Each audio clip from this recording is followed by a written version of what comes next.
Well, hey there, y'all. It's your host, Possum Paw McGraw Jr., and you're listening to the DeepSouth Podcast, coming at you live from the finest single-wide trailer this side of the holler.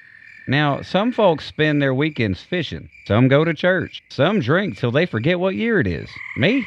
Well, I went and accidentally brought home a haunted Zoltar machine. Yep, it's been a weird week. Grab your sweet tea, pull up a lawn chair, and let's dive into this one.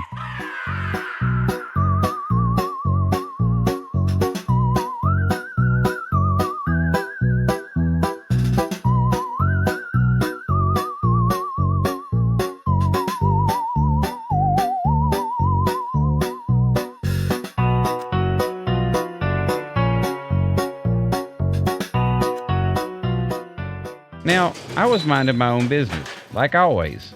I was out behind old Doug's Oddities, an unlicensed taxidermy shop, looking for any good junk they might have tossed out. You know, as one does when one has more ambition than money. That's when I saw it.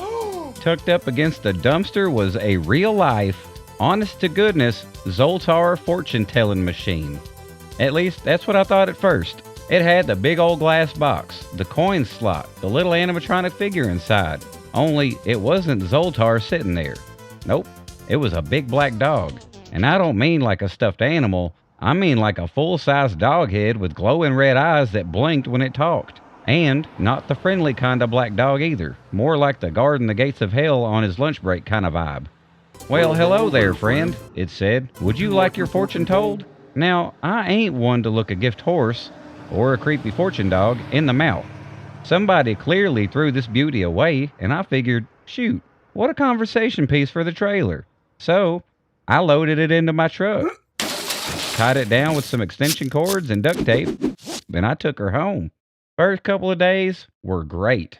I'd put a quarter in, ask it stuff like, will I find love? Yes, love is near. Am I gonna win the lottery? Yes, great fortune comes. And wouldn't you know it, the dang thing started bringing me luck. I found $40 laying in the woods, got 2-for-1 hot dogs at the Quick Stop. Oh, hell yeah. Even caught a fish that was already fried when I reeled it in.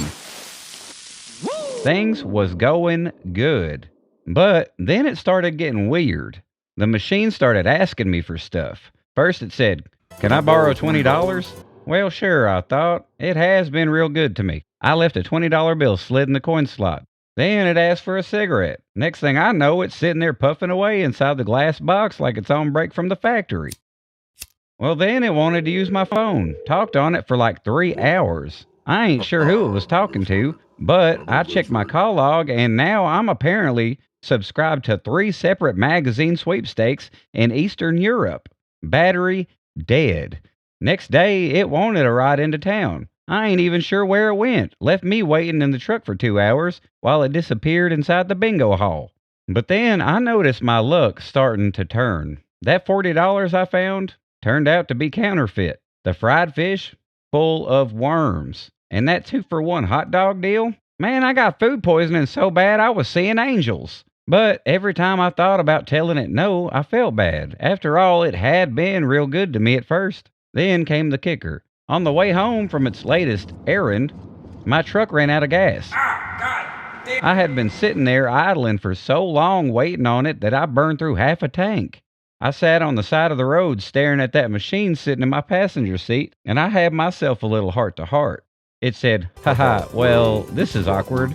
I said, you know, you're starting to become a bit of a burden. It lit up those red eyes and said, if you leave me here, another will take me. Your good fortune will go to them.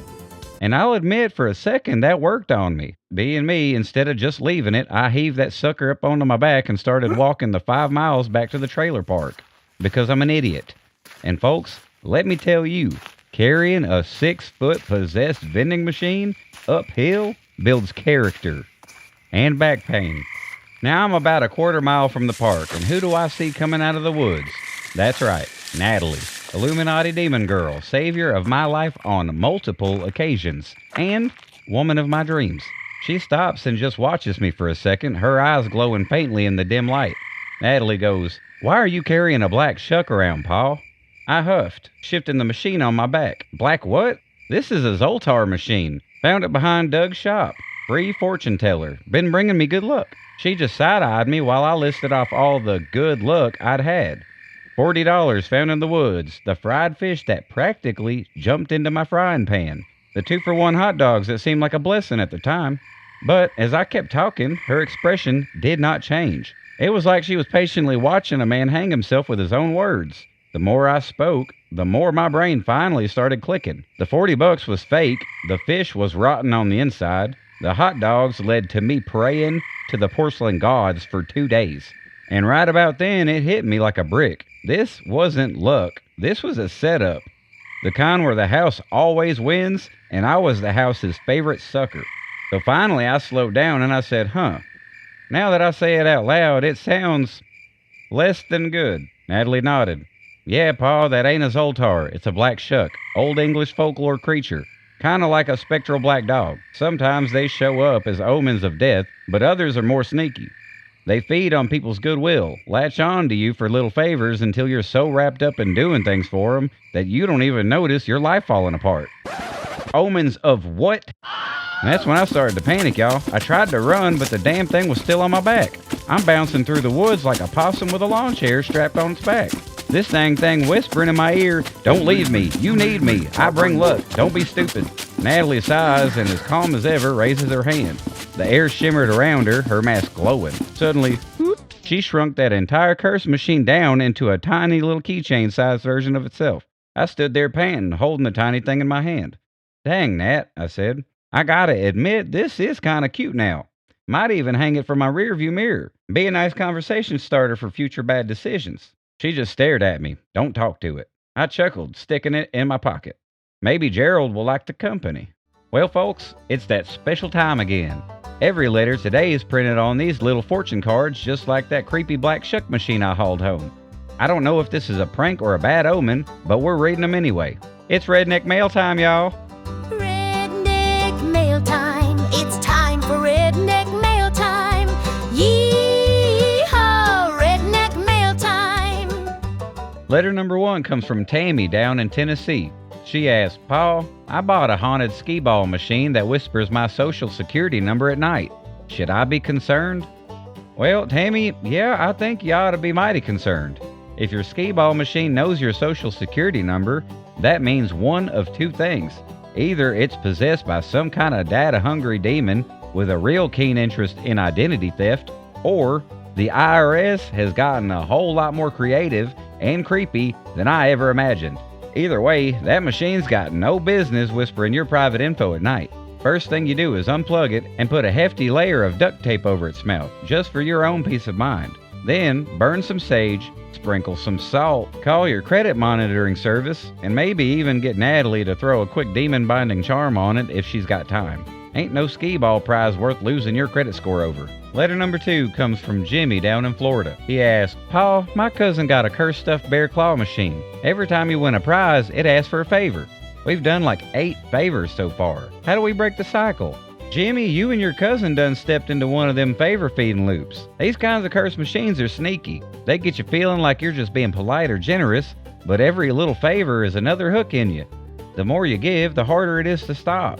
You gotta break the pattern cold turkey. Unplug that sucker, wheel it out into the deepest part of the woods, and walk away without looking back. If it somehow rolls itself back onto your porch, don't be shocked, that happens. Call Natalie. She's got a good way with persistent haunted furniture, and maybe think twice before doing anyone any more favors for a while. Letter number 3 comes from Cletus over in Georgia. He says, Pa, my haunted tilt-a-whirl keeps spinning on its own and chanting about the end times. Is that normal?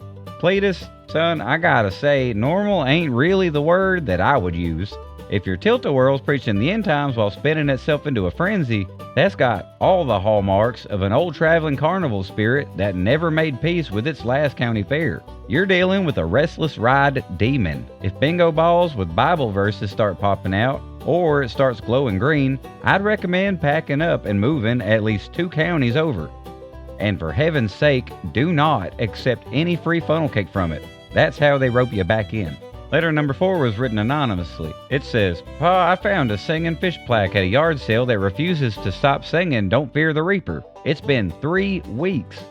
Now, I'll give your fish some credit, Anonymous. It's got taste in music. But anything that sings the same song for 3 weeks straight without sleeping is either possessed or suffering from some kind of vinyl poltergeist syndrome.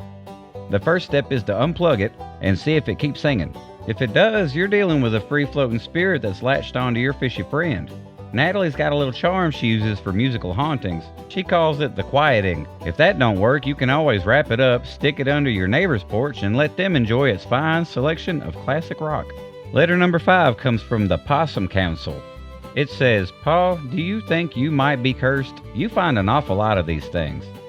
Now, listen here, Council. I don't appreciate y'all implying that I'm some kind of haunted object magnet. I like to think of it more like I'm open-minded, you know? The kind of guy who sees a weird object and says, well, heck, let's see what happens. Does that make me cursed? Well, maybe. Does it make me reckless?